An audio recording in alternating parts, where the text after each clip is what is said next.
Hey guys, Zangetsu 134 here, bringing you another Kamen Rider review. This time, Kamen Rider Zio, episode 2. So, before we begin, I should point out that there's also, uh, now there's little, basically, like, partial, or mini-sodes that'll happen in between each episode. Basically, I think it's called Kamen Rider Zio Compendium, in which it will answer stuff that either the episode doesn't really answer or leaves kind of vague. The first episode of the one that comes between episode 1 and 2 1.5 is mainly just talking about like the naming schemes and like all the different like um puns and homages that sorry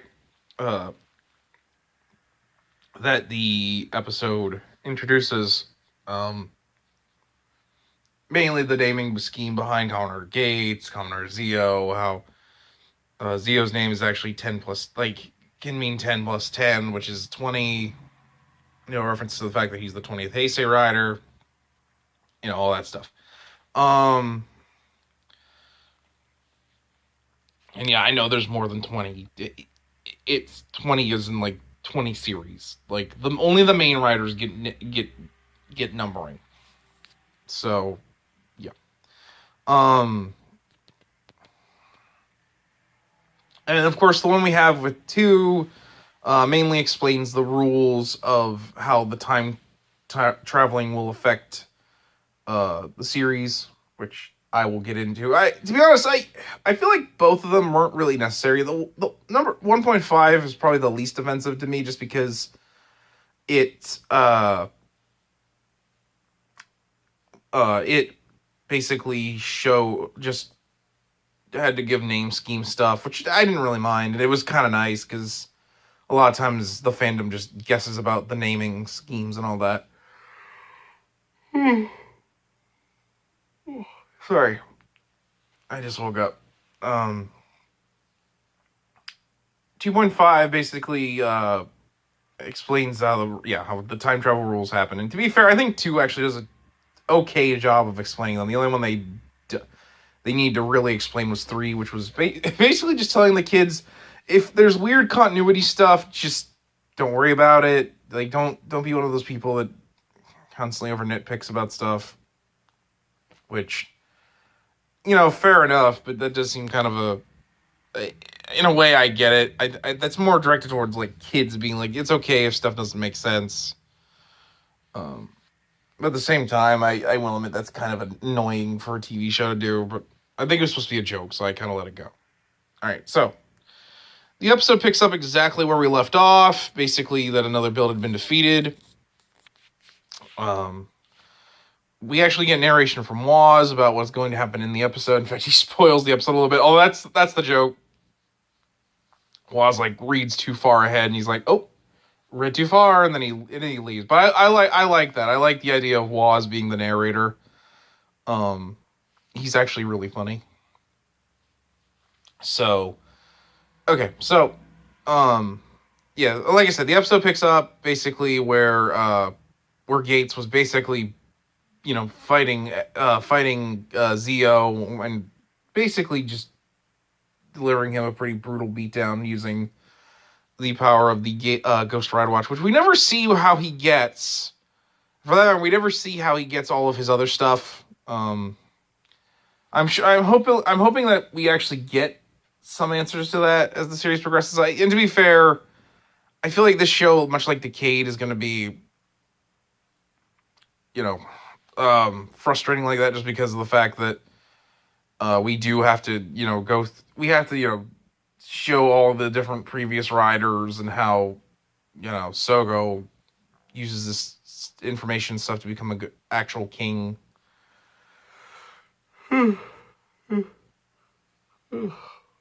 Sorry, I know. Yawning a lot. And so him and Gates fight, which eventually leads to Sogo realizing that, he's kind of outmatched, especially because he doesn't have a ride watch or another ride watch to allow him to turn to another rider. And so Tsukuyomi steps in using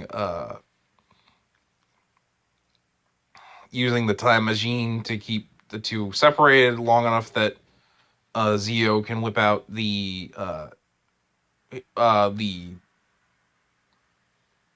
forget exactly what the name of the ride their bikes are, but basically he has like a little ride watch that he can unfold and it turns into a bike. It also turns, I think, into the head for the time machine whenever Zio pilots it for combat, and so he gets away on the bike, which of course Gates also shows that he has a bike. I forget the name of their ride machine. And so they basically have a quick bike chase scene. Zio using the fact that you can turn the watch or the bikes into watches back and forth, uses it to turn it into a bike, and then turn it into a watch, and he hides it behind the road. Like the roads they're on is like a hill and it's like elevated, so he hides like near the gap, and Gates manages to manages to lose Gates. At the same time, Wool revives the basketball player and once again turns him into another build.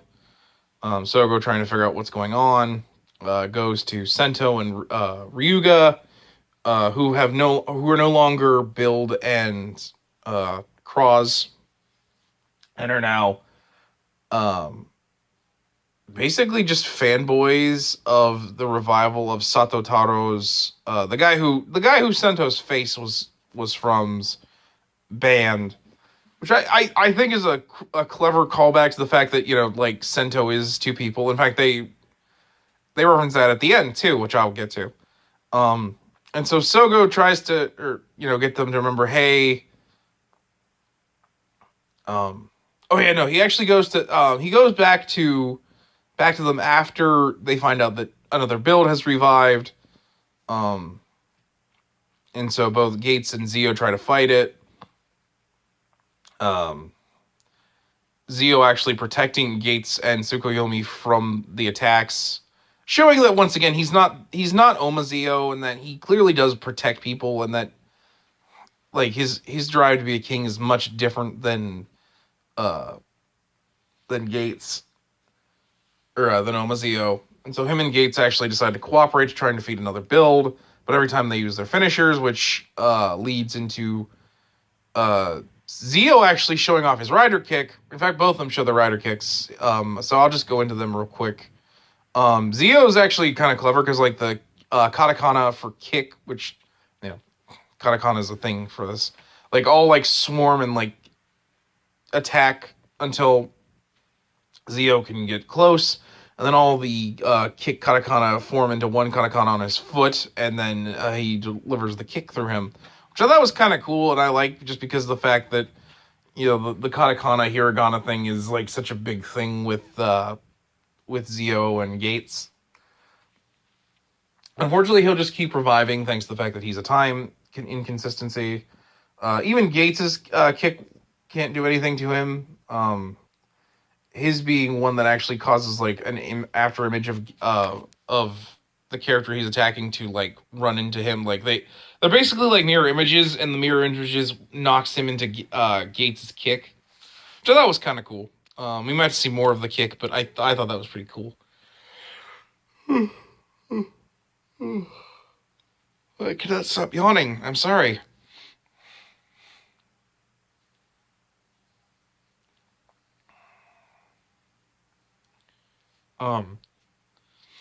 And so, basically at this point, Zio realizes that he needs to have the power of the same power as a build to fight another build. So he goes and we catch back up to how the fact that like Sento and Ryuga are no longer, a boxer and a brilliant physicist. To be fair, I think he's an MMA fighter, but they constantly say he's a boxer, so whatever. And so he tries to get them to remember who he is. and then shows him the ride watch. And at that point, Sento and Ryuga seem to remember their rider days, and hands him the Cross ride watch and the build ride watch. Thus making Zio realize that he needs to, and basically Sento saying, give regards to my past self, which implies that the two of them, met in the past. And so in doing so, he realizes that in order to defeat another build, they have to go back to 2017. And so he takes Gates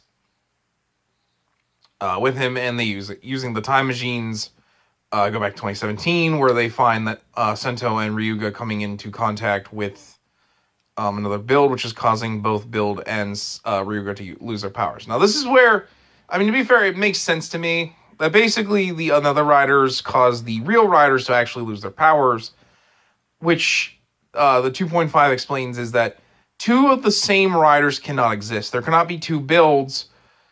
So when that happens, the another rider more or less erases their powers from existence, which causes them to slowly lose both their powers and their memories. Sento and Gates intervene. Gates actually is doing so at the behest of Tsukuyomi, basically because Gates doesn't really care what the Time Jackers are doing, and so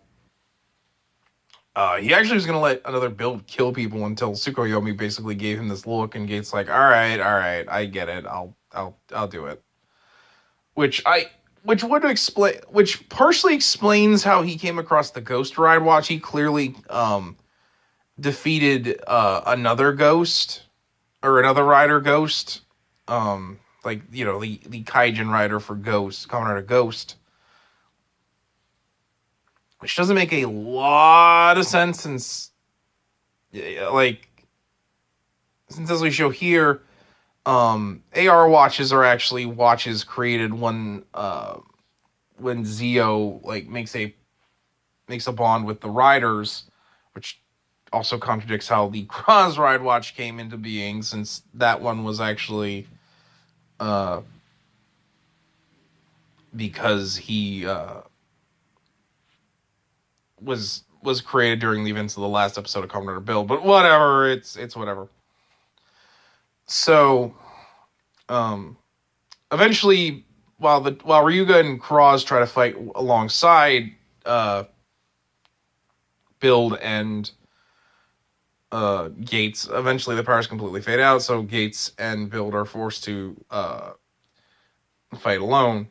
And they try to use all their attacks, but they don't work, and it's because which again, the episode makes pretty clear. Basically, another riders can their watches, the another watches can only be destroyed by the power of the same rider. Basically, only a build can destroy another build. So Zio has to use the power of the build ride watch to give himself Kamen Rider Build ride armor.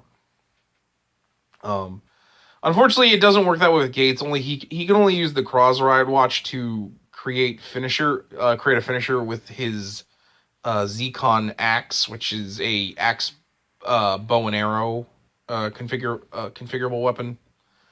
And so the two of them work together, and they use their powers to defeat another build.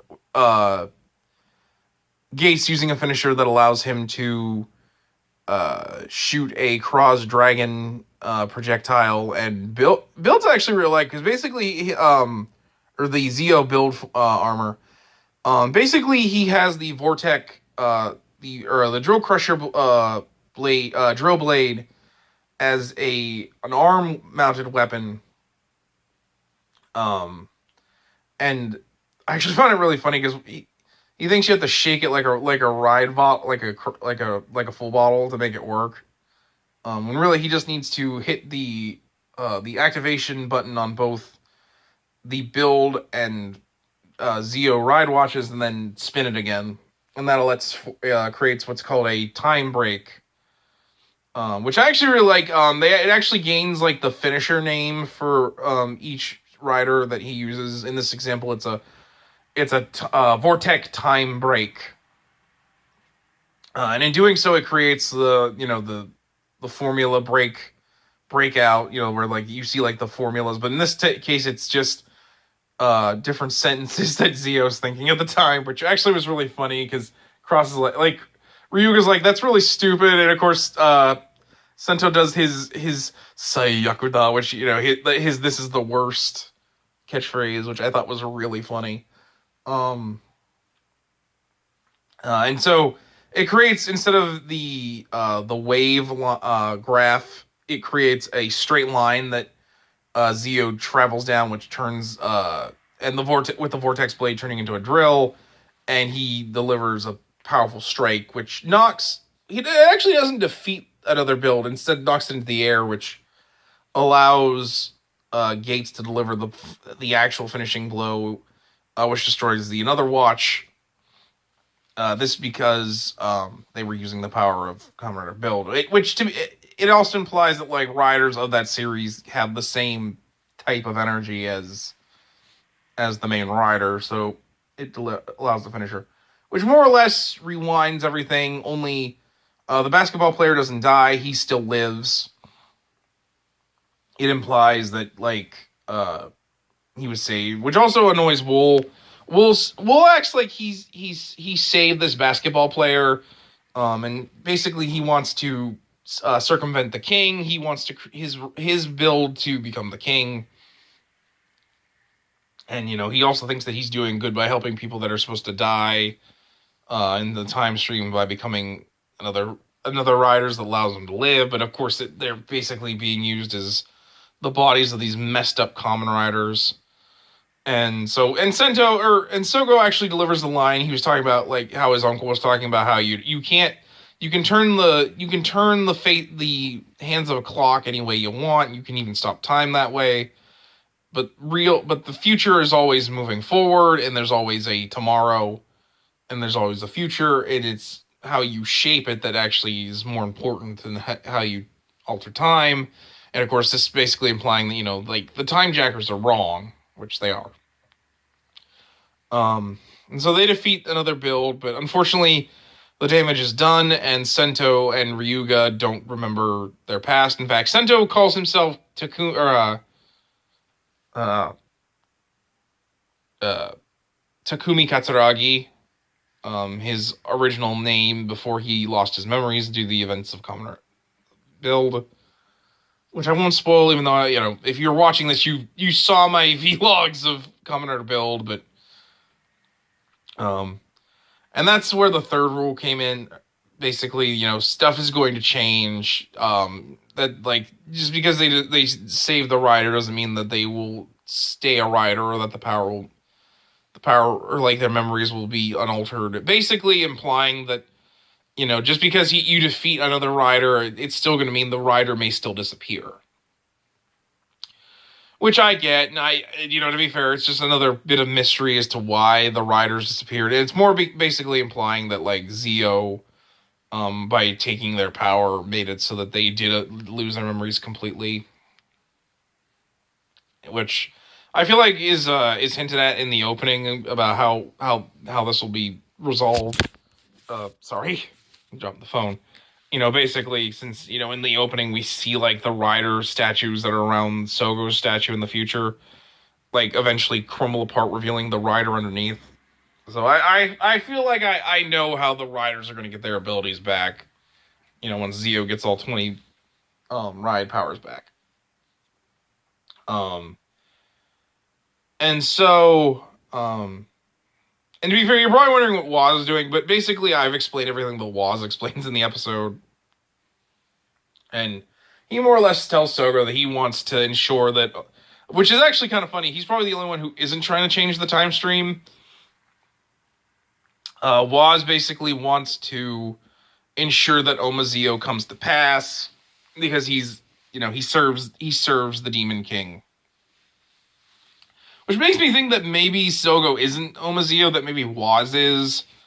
And this is just a fan theory, in that he wants to ensure that Sogo will get the power of Omazeo, but and then he'll kill him and take over. We don't know.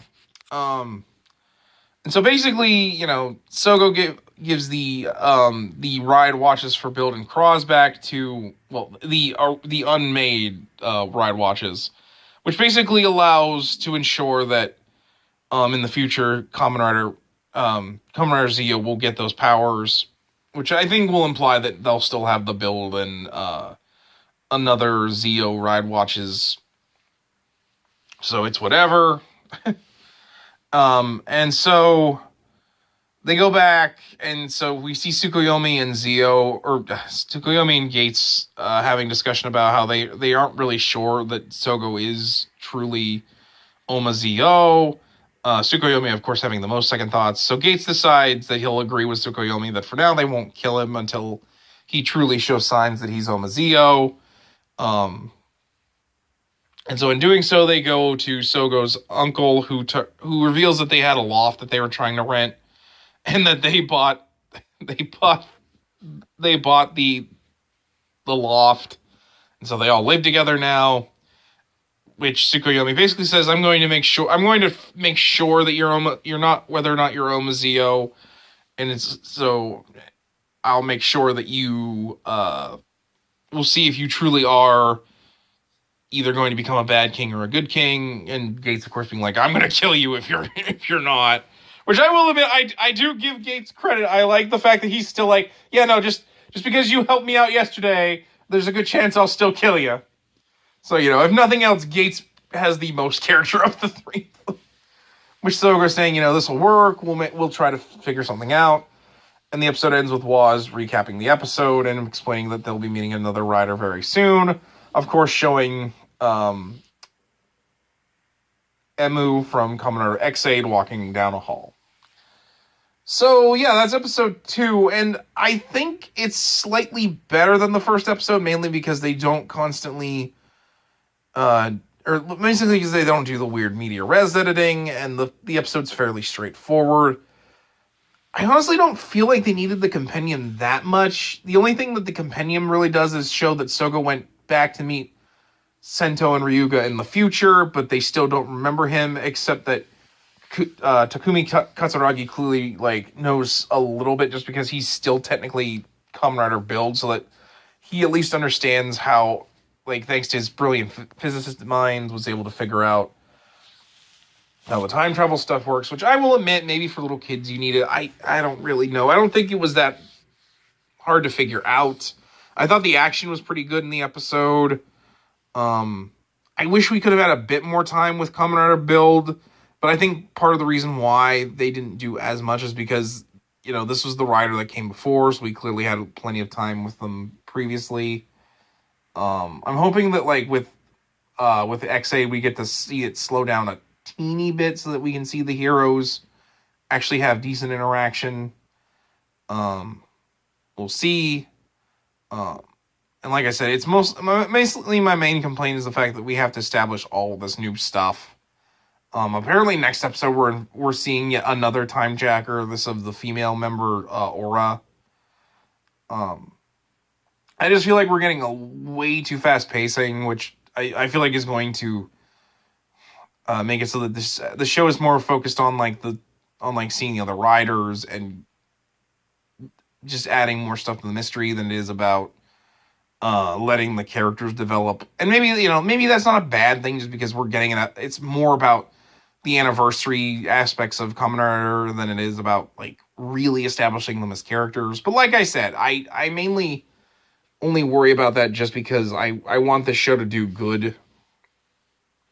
And I'm a grown up, so it's not like it super matters to me.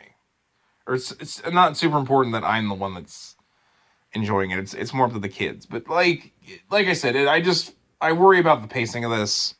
And it might also just be because we're still so close to Kamen Rider build that I'm not entirely sure how I'm going to like this series. But that's not fair to the series. I try to be open-minded, and we're only 2 episodes in. I might change my tune after we get into more episodes.